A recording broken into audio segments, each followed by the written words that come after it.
Hello boys, babes, and all of you beans in between. Welcome back to All the Blocks. This is gonna be a episode. But the thing with this episode is I am breaking every single one of my rules that I've held up for the past 9 episodes. Why? Because someone gave me a lovely block palette, and that person was xBCrafted. He gave me one of the most unique block palettes, and I couldn't turn down the opportunity to break my own rules and use every type of this specific block. And if you've already guessed at this point, well, it's tough. He gave me tough, calcite, deep slate, spruce, and mud. So, of these blocks, I was like, okay, what am I gonna do? Oh gosh, wait, there's new tough blocks. So I went and got the lovely data pack that they're using over on the Hermitcraft server to take advantage of the opportunity to actually take a moment and try these new tough blocks, because I haven't gotten to yet, and I am stoked. So, what do you do with this block palette? Where do you go? Well, my first answer was the spruce forest. So, with this, I was like, okay, cool, since I'm breaking my rules anyway, we're going big or we're going home. So, gotta clear this massive space so that we have a proper, working space to work on, and in, the surrounding area, I was like, okay, cool. What's the vibe? What's the goal? We tear down all of these spruce trees. No, not all of them, but a huge chunk of them. Get ourselves a nice working platform and get everything up and moving so that we can build, we're gonna preface this with a warning, a tower. But this is honestly probably one of the biggest builds I've done myself in a while outside of old airship designs that I used to do. But it definitely incorporated some of the energy that I was looking for, because it definitely dances back towards the steampunk direction, but also pulls back into the Victorian, Industrial Revolution style. Not perfectly fantasy, but definitely pulls into some maybe medieval style architecture, turn of the century, but also not perfect. So, with that, I really need to make sure you understand how big this build is. Now I need to preface with, this wasn't intended to be so big, but it definitely did end up being a lot bigger than I initially thought it would be. Now I did also give myself a plot when originally designing it of 4 chunks by 4 chunks. 4 chunks by 4 chunks. Not floor chunks, but it definitely was a lot bigger than anything else I've really looked on, worked on, planned in a while. So, as you can see, that footprint is big. Much bigger than most of my stuff. And definitely on the list of, what the heck is that? So, we're going to look at it and we're going to go with, okay, so cool. So, tough was what I picked as my primary block source, obviously. Deep slate became the, complementing block piece, in my opinion. And then the spruce was the good, accent piece on the sides that helps break it up, make it look clearer as to what we're trying to do, and all of that fun detailing stuff. So, as you can tell, this was tedious.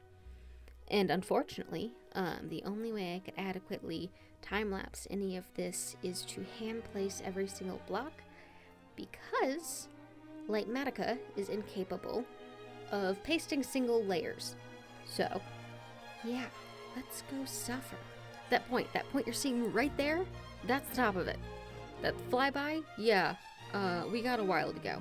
So, we started with the tough. Tough now has these beautiful brick blocks, which I am absolutely in love with. And they have polished, which is very nice, which they have stairs and slabs and walls of. And then they have stairs and slabs of the original tough block, which is great. I love it. I think they're very beautiful. I personally have always liked tough. I have found people who hate it, which is fine. Everyone has their own cup of tea. But I personally really liked it, and I love personally this polished one, because it has this nice gray-green, almost blue color to it that we're lacking in most other block palettes. That makes it feel organic, but it's still missing, the mossy, overgrown feeling, but it does feel wet, I guess? It definitely has, a cooler feeling to it, though, which I find very, very beautiful, and I personally love that color and texture. Would I paint my house that color? No, but I would use it as an accent. However, with this, the design and concept I was looking at was specifically a steampunk little, I have a a lot of Pinterest boards if we haven't discussed this before. But I had specifically these 4 or 5 images I had found that were both steampunk and industrial revolution mixed with like a Renaissance era looking piece. So we ended up with a collection of different images to look at, and there were some things that I was looking at that would have been like super cool, but they didn't work with the block palette because it would need like a copper look. So we stuck with this massive cathedral tower feeling vibe. Now, I didn't want it to be just like a religious tower because I'm not a huge fan of those. They're beautiful, they're gorgeous, they're some of the best architecture around just because that was what was endorsed at the time. But I wanted something that felt like it could have been at some point a church tower, but it fell into someone else's hands, and they've taken it, and they've molded it, and they've added things like a little observatory in the back corner, which you're going to see that telescope in just a second once it gets done. But things like that. It could be someone's, like, defense tower that they're fighting from, or they're holding off people from. But I wanted to also feel like it could have been someone's massive laboratory, or maybe even a museum, where they do study, or it's like a university tower. Something like that, that feels like it's encouraging forward thought, but also recognizing its own history with these massive arch windows that have these gorgeous like colorations behind them. And that's what I ended up using the calcite for, was these like decoration points that made it pop a little more than typical, which I thought was personally quite pretty. Same with the mud, it added a nice, quite literally wet texture to things, but also it made it look polished, which is very weird considering it's not actually polished. We actually have polished blocks, but for some reason to me, the mud looks like more of a polished floor than anything else we have in the game, and I find it personally very beautiful in its sense. I like that it has that, it almost feels, there's the word, marble. It almost feels like a marbling, which, honestly, expensive, but gorgeous. And subtle. And it's not like those really bright white marbles that you're typical in seeing, but it's that dark academic feeling of a marble, which I personally love. That's one of my favorite like textures and looks. But I kept mixing it in, kept going with, okay, how do we do this? What do we do this?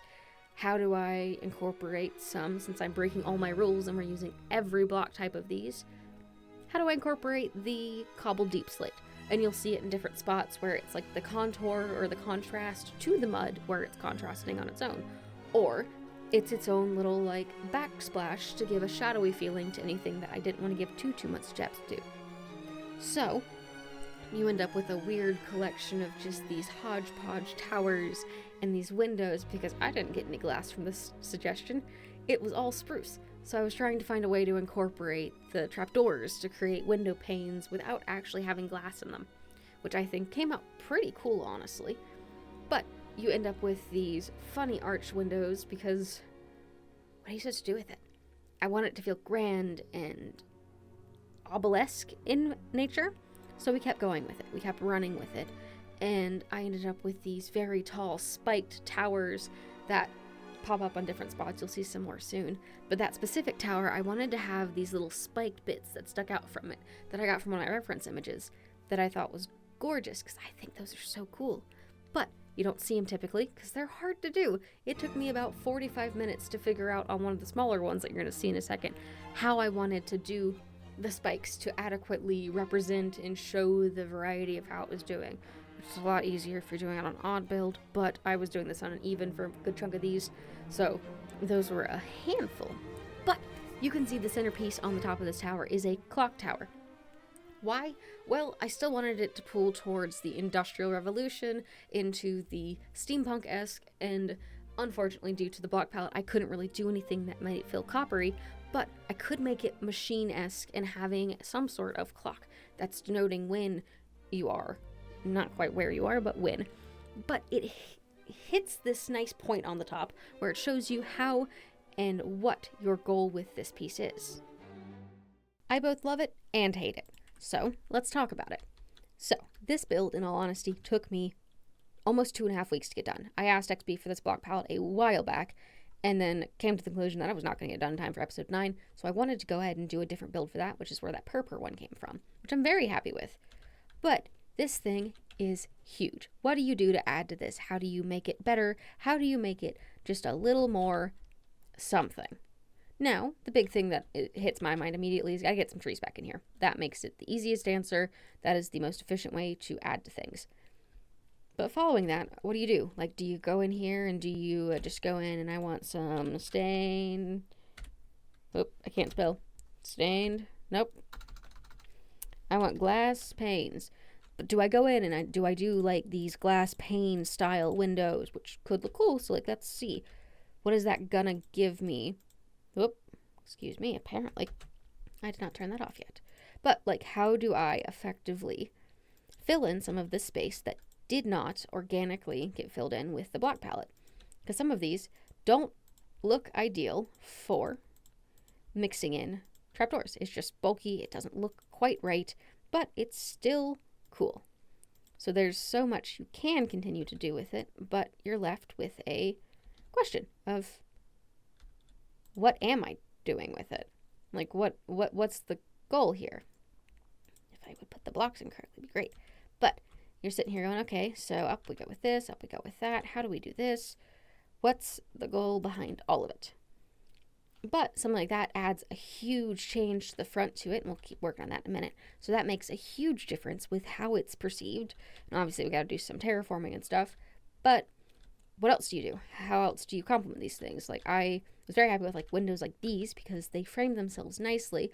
However, due to the way they're framed, you can't put glass in them.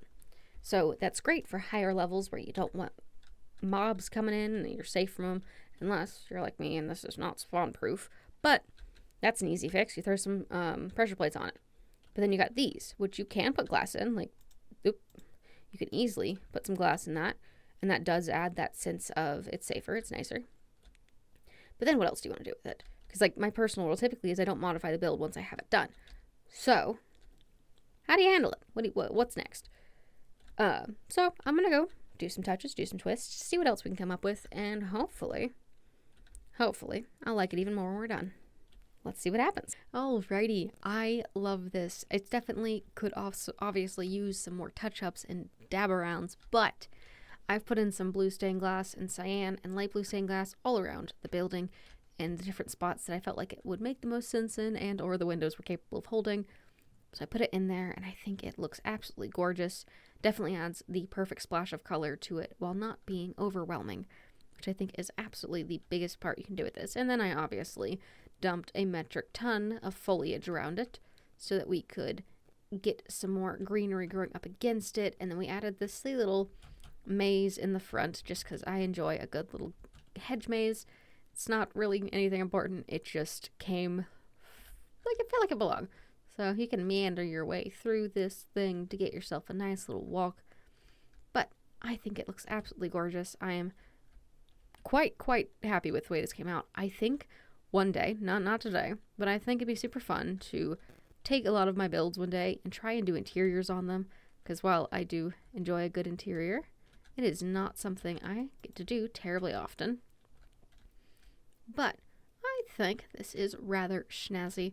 I do remember a friend suggested that I should turn the inside of this into some sort of like mini game jump around situation. So I was very happy with that idea. Gotta figure out how I'm gonna do that, but I think it'd be super cool, some sort of parkour inside of it.